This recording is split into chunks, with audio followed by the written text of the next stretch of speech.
सभी को मेरा नमस्कार। क्या हाल है? मुझे आशा है कि आप सभी ठीक हैं। आज हम लोग राष्ट्रीय मुक्त विद्यालय शिक्षा संस्था का माध्यमिक पाठ्यक्रम संस्कृत का पहला पुस्तक का अध्याय 10 प्रहेलिका पढ़ने जा रहे हैं। तो चलिए शुरू करते हैं। प्रिय छात्र, मुझे संपूर्ण आशा है कि आप सभी स्वस्थ होंगे। आज हम सभी संस्कृत के दशम अध्याय को पढ़ने वाले हैं। प्रहेलिका, पहेलियां। प्रहेलिका पहेली को कहते हैं। पहेली से आप सब परिचित हैं। यह ज्ञानवर्धन के साथ ही मनोरंजन का भी साधन है। अन्य भाषाओं की भांति संस्कृत में भी यह शब्दों के साथ खेलने और गोष्ठियों में अपनी बुद्धिमत्ता प्रदर्शित करने का साधन रही है। पहेलियों में जानबूझकर ऐसे प्रश्न रखे जाते हैं जिससे सामने वाले की बुद्धि की परीक्षा हो सके। इसलिए पहेलिका का एक अर्थ है कुतार्थ प्रश्न, अर्थात पेचीदे अर्थ के विषय में प्रश्न। इसमें पद्यों में कहीं एक अक्षर हटाकर, कहीं अक्षर बदलकर, तो कहीं अतिरिक्त अक्षर डालकर प्रश्न किए जाते हैं। कहीं श्लोक के भीतर ही उत्तर दिया होता है जिसे अंतरालाप कहते हैं। कहीं अनेक प्रश्नों का उत्तर एक ही शब्द में देना होता है। प्रस्तुत पाठ में हम नारायण राम आचार्य काव्य तीर्थ द्वारा संपादित सुभाषित रत्न भांडागर से संकलित संस्कृत की कुछ प्रहेलिकाओं का अध्ययन करेंगे। इन्हें पढ़कर आप स्वयं देखेंगे कि प्रहेलिकाएं किस प्रकार हमारा एक साथ ज्ञानवर्धन और मनोरंजन करती है। तो हम लोग इस अध्याय में पहेलियों के बारे में पढ़ेंगे, उसकी जानकारी प्राप्त करेंगे कि पहेली आखिर होता क्या है और यह किस प्रकार पूछा जाता है। पहेली एक पेचीदे अर्थ के विषय में प्रश्न किया जाता है। जैसे कुछ पहेलियां इस प्रकार पूछी जाती है कि उसका उत्तर उसी में होता है, तो इसी में अतिरिक्त शब्द जोड़ दिए जाते हैं, तो किसी में उसी श्लोक के अंदर ही उसका उत्तर छिपा होता है।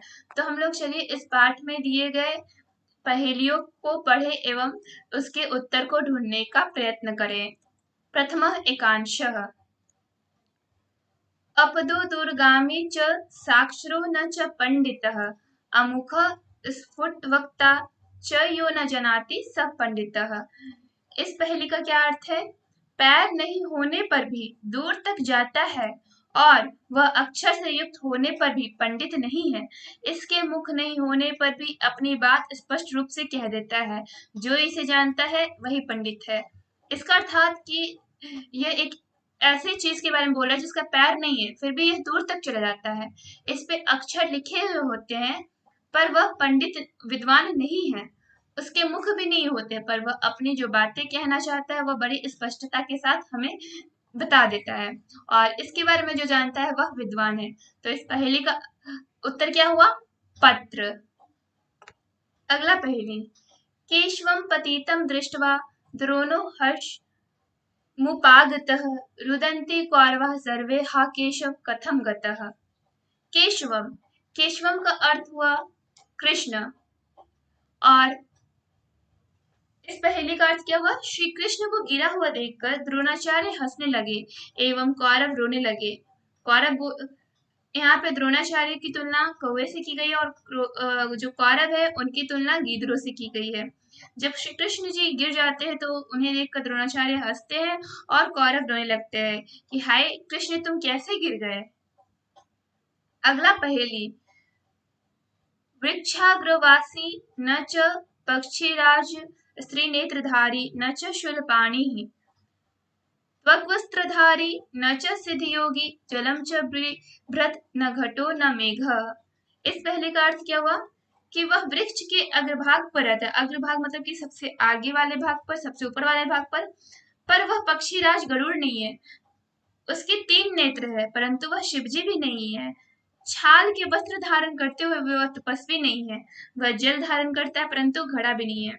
तो इस पहेली में यह पूछा जा रहा है कि यह एक ऐसा चीज है जो वृक्ष के अर्ध भाग पर बैठता है, लेकिन वह गरुड़ भी नहीं है, क्योंकि गरुड़ जो होते हैं पक्षीराज कहलाते हैं, वह पेड़ के उच्च स्थान पर बैठते हैं। लेकिन ये जो चीज के बारे में बात कर रहे हैं वह पक्षीराज नहीं है। इसके 3 नेत्र है।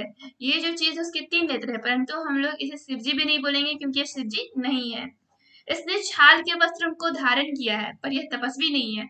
तपस्वी लोग जैसे भगवे रंग के कपड़ों को धारण करते हैं, वैसे ही ये भी छाल के वस्त्र को धारण किया। पर ये इसकी हम लोग ये नहीं बोल सकते कि ये तपस्वी है। वह जल धारण करता है परंतु घड़ा भी नहीं है। यह जल भी धारण करे, इसके अंदर जल भी परंतु घड़ा नहीं है। तो हम लोग सोचेंगे शायद बादल हो, लेकिन यह बादल नहीं है क्योंकि बादल में 3 नेत्र नहीं होते। तो इसका उत्तर क्या हो गया?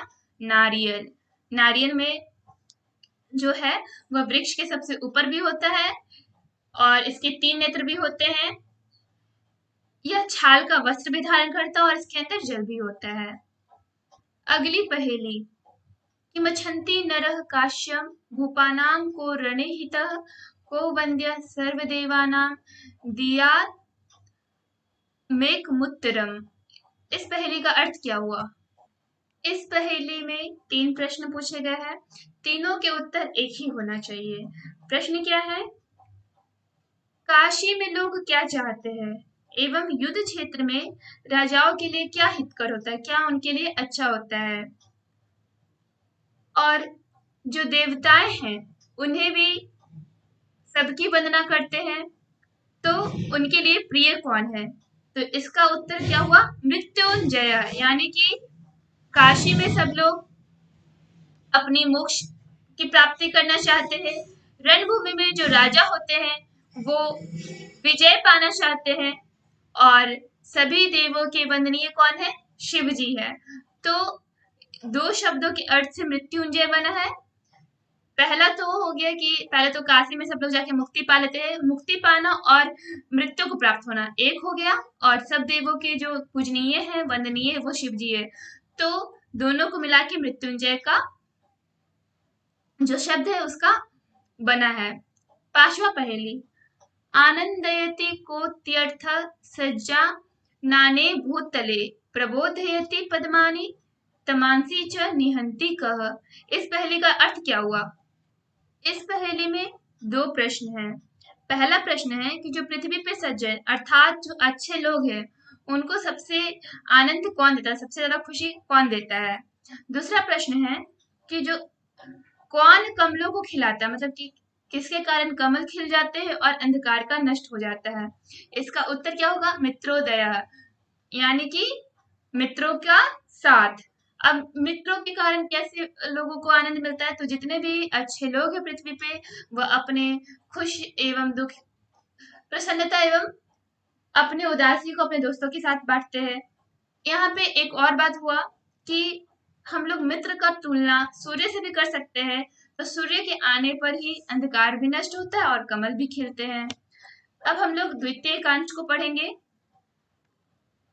भोजनान्ते च की पेयम जयन्तः कस्य वै सुतः कथम विष्णुपदम प्रोक्तम तक्रम शक्रस्य दुर्लभाम। इस पहेली का अर्थ यह हुआ कि इस पहेली का पहले अर्थ जान लीजिए, उसके बाद इससे हम लोग इसके उत्तर ढूंढने का कोशिश करेंगे। भोजनान्ते च किम पेयम, भोजन के अंत में क्या पीना चाहिए, और इंद्र के जो पुत्र है जयंत, इसमें एक क्वेश्चन है, एक प्रश्न है कि जयंत किसके पुत्र है। तथा तीसरा क्वेश्चन क्या है इसका कि जो विष्णु है उनका स्थान कैसा है। तो इसके जो उत्तर है इसी में दिया गया है। भोजन के अंत में हमें छाछ पीना चाहिए। जो जयंत है वे इंद्र के पुत्र हैं और विष्णु का स्थान कैसा है? तो दुर्लभ है।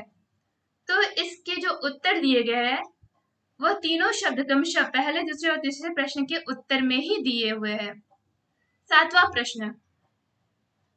कम संजघान कृष्ण का शीतल वाहिनी गंगा के दार पोषण रतः कम बलवंतम न बाधते शीतम। इसमें सारे जो पहले दिए हुए 4 पहले दिए हुए हैं उन चारों का हम लोग उत्तर ढूंढने की कोशिश करेंगे। कृष्ण ने किसकी वध किया था? तो कृष्ण ने कंस का वध किया था। शीतल वाहिनी गंगा कौन है?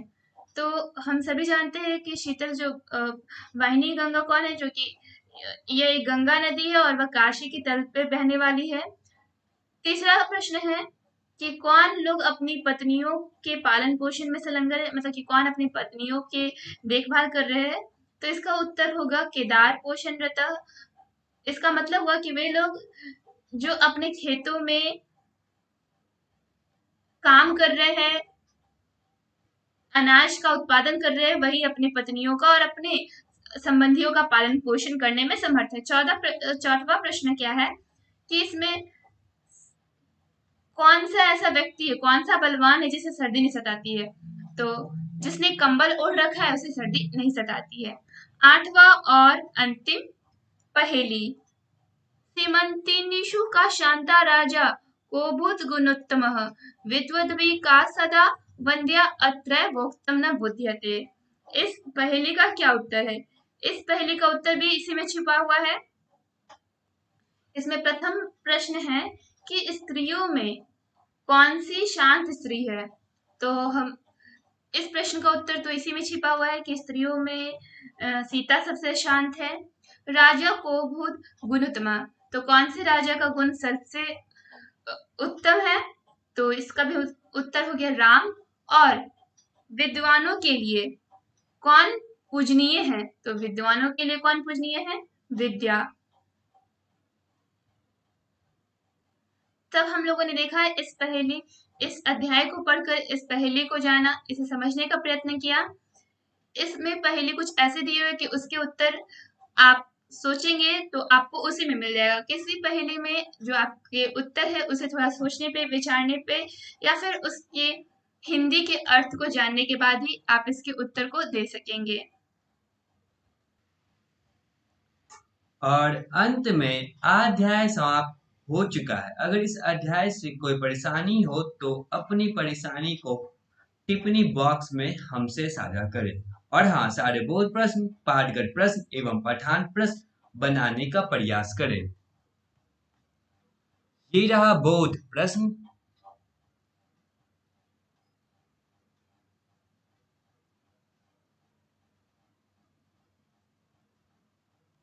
ये रहा पाठगत प्रश्न 10.1।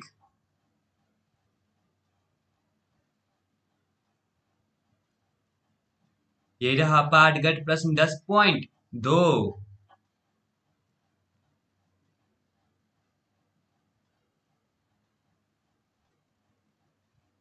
ये रहा पाठांत प्रश्न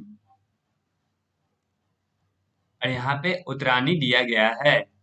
यहाँ पे सारे उत्तरों प्रश्नों का उत्तर दिया गया है। तब तक के लिए आप सभी का धन्यवाद।